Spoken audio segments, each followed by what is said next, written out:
We're here at the Jetcharge stand here at Everything Electric this year, and we're joined by Kevin from Jetcharge.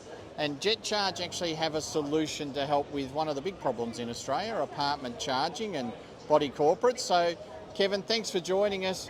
I own an apartment, I want to talk to my body corporate. What can Jetcharge bring to the table to help me have that discussion? Sure. Well, there's a number of systems available, no solutions I should say.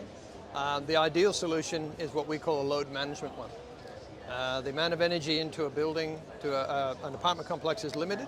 So if everybody did their own thing and brought their own charger along and installed it, you'll find after a few that have gone in, you run out of surplus energy, and it just takes it away, the process. And so what this unit we're looking at here, this would be one of the type of units you would recommend in a body corporate situation? In the perfect world, this would be, because this will give everybody a piece of the pie, for want of a better term. Yep.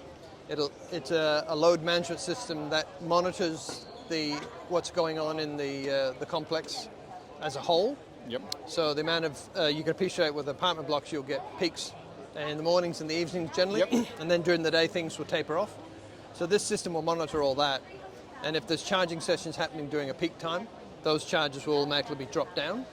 Good, and then as the peak comes off, they'll ratchet them back up again. So it's a dynamic system that'll move up and down according to what's happening in the building. So that you don't get stuck with a standard installation. You can have the faster charging in off-peak times, which works better for people. Yep. So that would be the ideal situation. So this probably, would this take up one car park, two car parks? What's the sort of... It's a modular system that's scalable. Scalable, yep, yeah. Beautiful. So generally with the backbone system, you need, we prefer you to have cable trays in the parking areas. Yep. Depending if you've got multi-levels or not, you'd have a distribution board on each level that would all run to the main switchboard.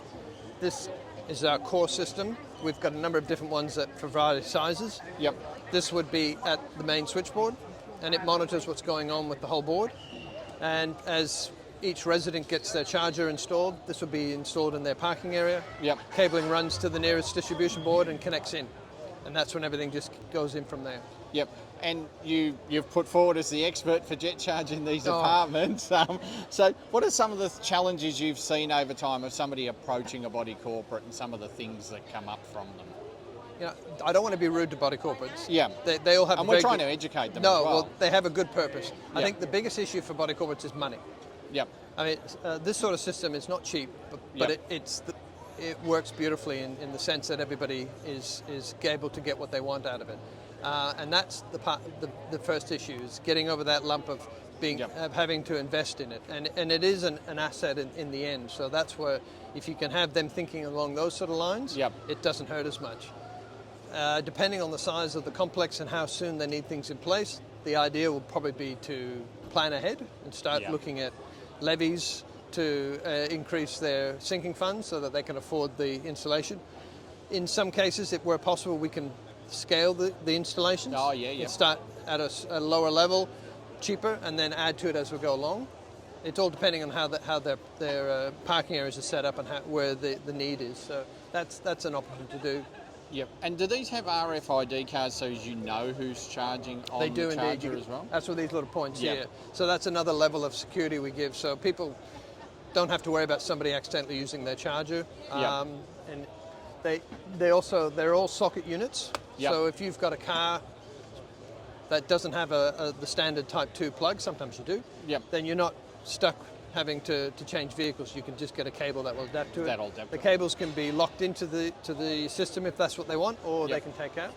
And we've got a special system that sits behind, overseeing the whole lot, telling you what's going on. And we have a link up with ChargeFox that allows the charging sessions to go through the body corporate and around to the customer and it's a seamless system, so that they're not sort of having to do any sort of extra work. The legwork's done all by us. Yep. And then the beauty of that is, if I'm a non-EV owner in the body corporate, I'm not paying for the electricity somebody else is using, because we know who used it and we can charge that car owner. Well, the charging session comes off the main board. But it gets charged individually to the customer, to each person. In that respect. Yeah, which is really good. So I think this is a really big part of it. I mentioned my wife, through her work, has a lot of experience in this space, and it's a real challenge, and it's one of the solutions to our charger problem of getting It is. them on board. So great work, Jetcharge, having this solution. Thank you very much.